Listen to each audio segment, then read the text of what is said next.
बोकीपाटन ढोरपाटन आइसकेपछि एकपटक तपाईँ पुग्नै पर्ने स्थान हो बोकीपाटन। त्यसैले अबको हाम्रो यात्रा ढोरपाटन बोकीपाटन रहनेछ। तदेखि करिब 4000 मिटरको उचाइमा रहेको छ। करिब 6 घण्टाको पैदल यात्रापछि हामी पुग्यौं बोकीपाटन। यो स्थान बडीघाट खोलाको उद्गम स्थान पनि हो। यो स्थानमा पुग्नका लागि कुनै पनि सवारी साधनको सुविधा छैन। यस स्थानमा पुग्नका लागि कि पैदल यात्रा गर्नुपर्छ कि त घोडा सवारी। यहाँको मौसम बदली भइरहन्छ। कहिले चर्को घाम लाग्छ त कहिले बादल लाग्छ अनि चिसो सुरु हुन्छ।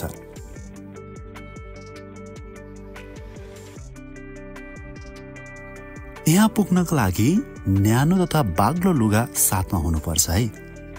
यहाँ कुनै सुविधायुक्त होटलको व्यवस्था छैन, तर गुजारा गर्न सकिन्छ अनि महँगो पनि छ। यहाँ पाटन भएकाले भेडा र भेडा गोठालाहरू देख्न सकिन्छ।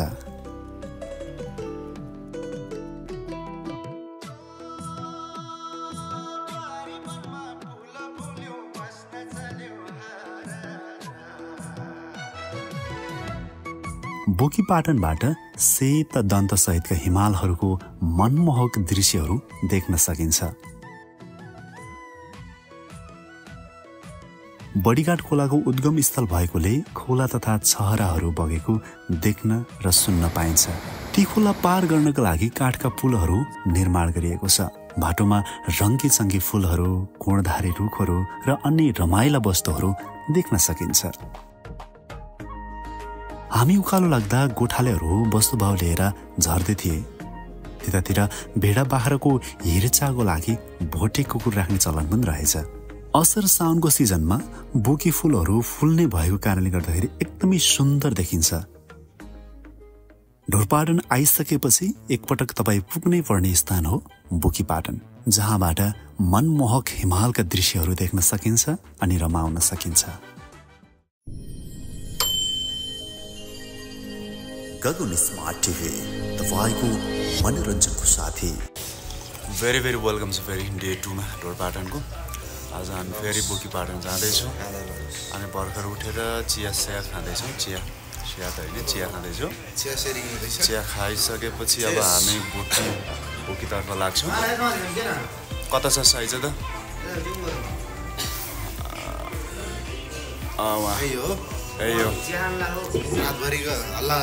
यसले रातभरि सुत्न दिएन। यसलाई अहिले बोकी लगाएर 2 लाख हाम्रो यहाँ छ। अब एकछिन पछाडि हाम्रो बोकीतर्फको यात्रा हुनेछ। त्यसपछि आएर फेरि ढोरपाटनमा हामी छोटो फोटो सेसन कार्यक्रम राखेका छौँ। यसमा चाहिँ हामी सहभागी भएर फेरि घरतिर लाग्ने छौँ है त गाइज। यो हो ढोरपाटनको मर्निङ भ्यू। मर्निङ भ्यू वाह, दामी देखिरहेछ ल गाइज। मामा मर्निङ भ्यू ल। हाम्रो राइडर यता हुनुहुन्छ। हेलो भन्नुहोस्।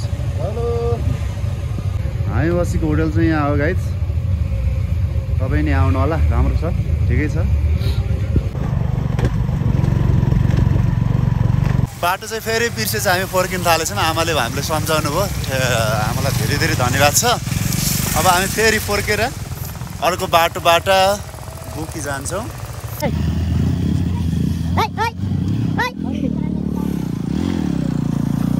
यहाँ चाहिँ गाह्रो रहेछ। ओए पस जाने अगाडि त्यति चल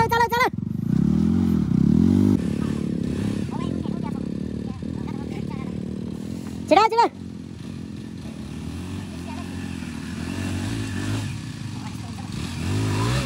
खाल्दा ढालेको छन्। चला धगला ल। ओइ यता फर्क।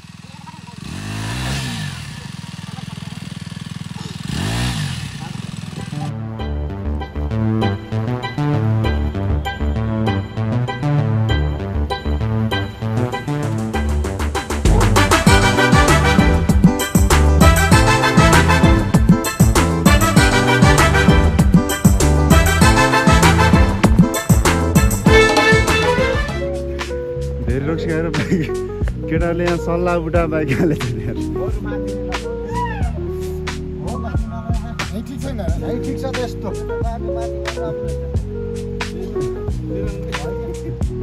सल्लाह बुटा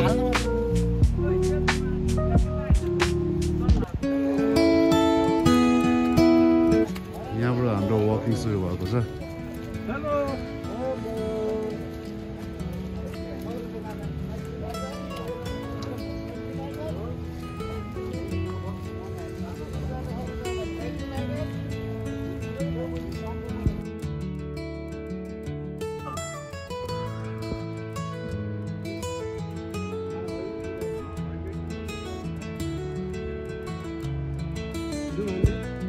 गाइस आज चाहिँ पनि चौतारी रहेछ यहाँ ल गाइस हामी सागुरे गौडा आइयो 3060 मिटरको उचाइमा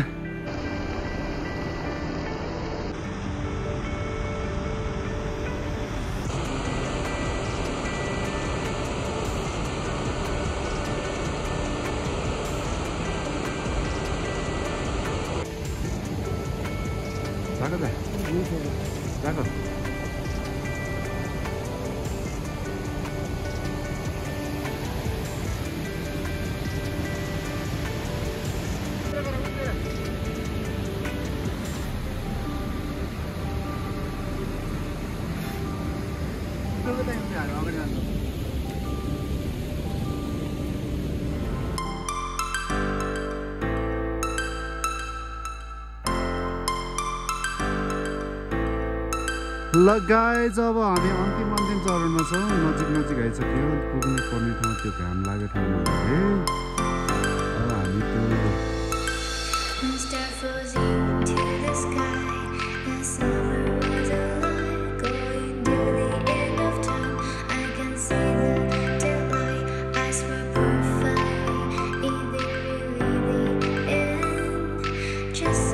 हामी यति बेला ठाडो खोलामा आइयो हामी यति बेला 3550 मिटरको उचाइमा आइसकेका छौँ अब योभन्दा माथिको उचाइमा जाँदैछौँ 3550 मिटरको उचाइमा आइराख्दाखेरि चाहिँ अब घामको महसुस पनि गर्दैछौँ चिसो पनि छ त्यहाँ देख्न सक्नुहुन्छ पारी एकदम घाम लागिरहेको छ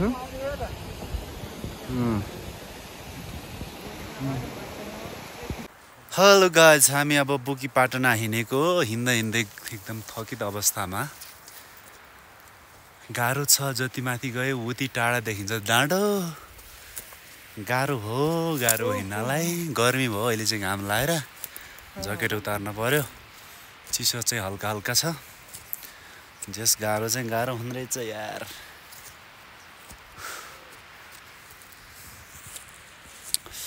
पारीका डाँडा हेर्नुहोस् डाँडा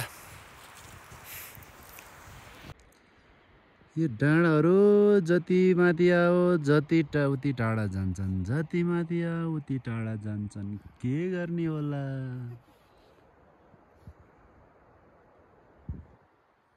थकै मात्रै लाग्यो यार फाइनली गाइज हामी बुकीको नजिक आइयो यहाँ डाँडामा आएर चाहिँ हिमाल देखिँदो रहेछ सो अब एकैछिन पछाडि फेरि हामी बुकीतर्फ जाँदैछौँ यहाँ आएर खाजासाजा खाइयो मान्छेहरू यसरी सुतिरहनु भएको अरूहरू पनि आउनु भएको पारिपट्टि देख्नुहुन्छ दामी हिमाल दामी हिमाल छ अब यहाँबाट हामी जान्छौँ केटाहरूले खाजासाजा खाइयो अब जान्छौँ यहाँबाट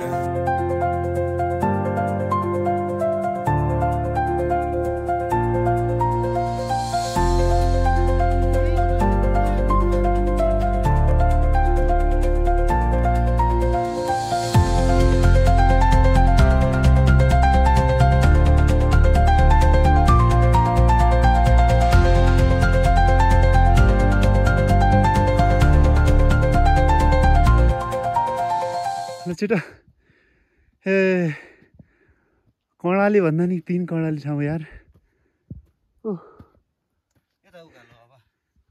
बाटो छ पो टन्ने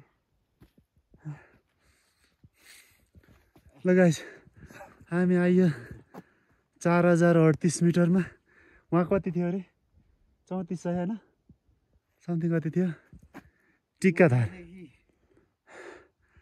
वाह हिमाल सफारी ए बा बहुत थके लाग्यो यही त होला फेरि केटाहरू हिँड्या छन् फेरि यार गइरहन् हिमाल देखियो हिमाल योभन्दा बढी जाने तागत छैन नजाउँ जस्तो लागिरह यही त क्याम्पिङ चलिरहेको रहेछ त्यहाँबाट आइयो हामी के रहेछ यार ल गाइज बुकी पनि आइयो बुकी आएर जोस् हल्का हल्का रमाइलो चाहिँ भयो केटाहरू चाहिँ अझै माथि नै छन् म चाहिँ झरिसकेँ एकदमै रमाइलो ठाउँ रहेछ तर आउन चाहिँ लास्टै गाह्रो रमाइलो नै भयो हुनलाई चाहिँ तर पनि भने जस्तो सोचे जस्तो हामीले सोचे जस्तो सजिलो चाहिँ रहेनछ बुकी आउनलाई सो तपाईँ आउँदाखेरि चाहिँ एकदमै ख्याल पुऱ्याएर ध्यान दिएर चाहिँ आउनु होला त्यही हो अनि आफ्नो एकदमै सुरक्षाका सामानहरू चाहिँ लिएर आउनु होला भन्दै हाम्रो मेरो ब्लग यही सकिन्छ फेरि हामी नयाँ भिडियोको साथमा नयाँ ठाउँमा भेट्नेछौँ